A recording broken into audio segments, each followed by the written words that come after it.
अध्यक्ष महोदय, ये सरकार किसी और का रिकॉर्ड बनाए ना बनाए, लेकिन पेपर लीक का रिकॉर्ड जरूर ये सरकार बनाएगी। कई सेंटर अध्यक्ष महोदय ऐसे हैं जहां 2000, 2500 बच्चे पास हो गए हैं। ये मंत्री जी रहेंगे तो न्याय नहीं मिलेगा बच्चों को। As this is a systemic issue, what exactly are you doing to fix this issue at a systemic level? Yes. मेरे बौद्धिक और मेरे संस्कार की सर्टिफिकेट मेरे को सारी सदन में किसी से नहीं चाहिए। चिल्लाने से सच झूठ नहीं हो जाएगा साहब। 2010 में शिक्षा सुधार की बिल उन्हीं की सरकार ने लाया था, दबाव में उन्होंने उल्टा किया। ये हमको प्रश्न पूछते हैं। अखिलेश यादव जी, 1 मिनट में सबका जवाब दूंगा आज। चलो बैठो। अध्यक्ष महोदय, मैं आपका धन्यवाद देना चाहता हूं। देश के बहुत महत्वपूर्ण सवाल पर आपने मुझे पूछने का समय दिया है। अध्यक्ष महोदय, ये सरकार किसी और का रिकॉर्ड बनाए ना बनाए, लेकिन पेपर लीक का रिकॉर्ड जरूर ये सरकार बनाएगी। अध्यक्ष महोदय, मुझे इसके बैकग्राउंड में नहीं जाना है कि पूछें। अध्यक्ष महोदय, मुझे बैकग्राउंड में नहीं जाना है कि कब, कैसे, किस संस्था को बनाया गया है। पूरे देश के छात्र इस पे आंदोलित थे। लगातार अखबार और सीबीआई की जांच के बाद चीज़ें सामने आ रही हैं, लोग पकड़े जा रहे हैं, जेल भेजे जा रहे हैं। मैं अध्यक्ष महोदय आपके माध्यम से पूछना चाहता हूं मंत्री जी से, क्या सेंटर वाइज जिन बच्चों को सबसे ज़्यादा नंबर मिले हैं, क्या उसकी सूची जारी करेंगे? 30,000 सीटें जहां हैं, कई सेंटर अध्यक्ष महोदय ऐसे हैं जहां 2000, 2500 बच्चे पास हो गए हैं। सरकारी सीटें 30,000 हैं। कई सेंटर में 2000 से ज़्यादा पास हो गए। कई प्रदेश के ऐसी जगह है जहां पर कुछ सेंटर से 600 से 650 से ज़्यादा, सबसे ज़्यादा नंबर हैं।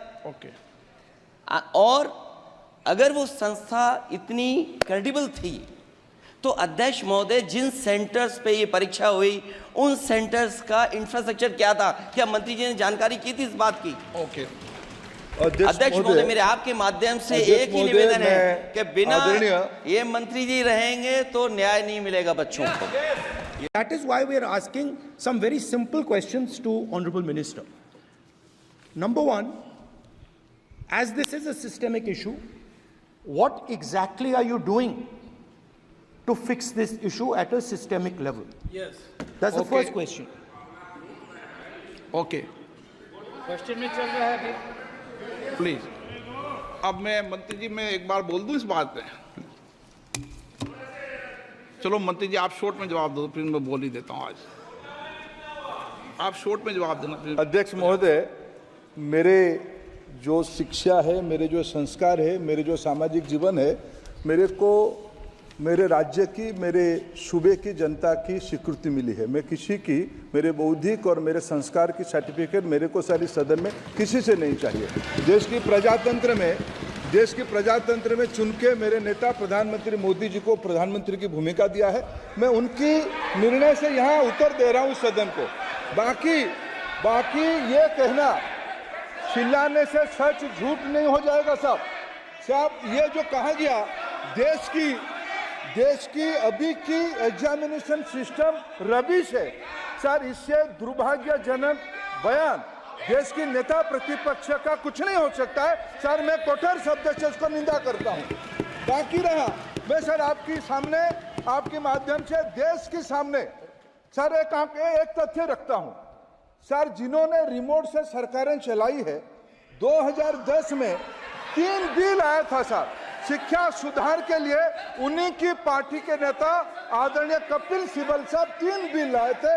उसमें से एक बिल था एजुकेशन, उसमें एक बिल था prohibition of unfair practice bill 2010, जिसके उद्देश्य एजुकेशन इंस्टीट्यूशन में माल प्रैक्टिस को बंद करना। सर, मेरे सरकार की हिम्मत है, अभी हमने पब्लिक एग्जामिनेशन की रेगुलरिटीज में बिल लाए, कानून बनाए। क्या मजबूरी था कांग्रेस पार्टी की? क्या मजबूरी था नेता प्रतिपक्ष की? उन्होंने उस बिल को उल्टा किया, किसके दबाव में उल्टा किया? क्या निजी मेडिकल कॉलेज की दबाव में, उनकी घूसखोरी की दबाव में उन्होंने उस बिल को उल्टा किया था? सच सुनने की सामने ही है। मैं किसी की विद्वता पे प्रश्न नहीं उठाता हूं, लेकिन सच 2010 में शिक्षा सुधार की बिल उन्हीं की सरकार ने लाया था, दबाव में उन्होंने उल्लेख किया, ये हमको प्रश्न पूछते हैं। अगर आप ये वीडियो YouTube पर देख रहे हैं तो हमारे चैनल को सब्सक्राइब करें और बेल आइकन को दबाना ना भूलें। अगर आप Facebook पर ये वीडियो देख रहे हैं तो हमारे पेज को लाइक करें।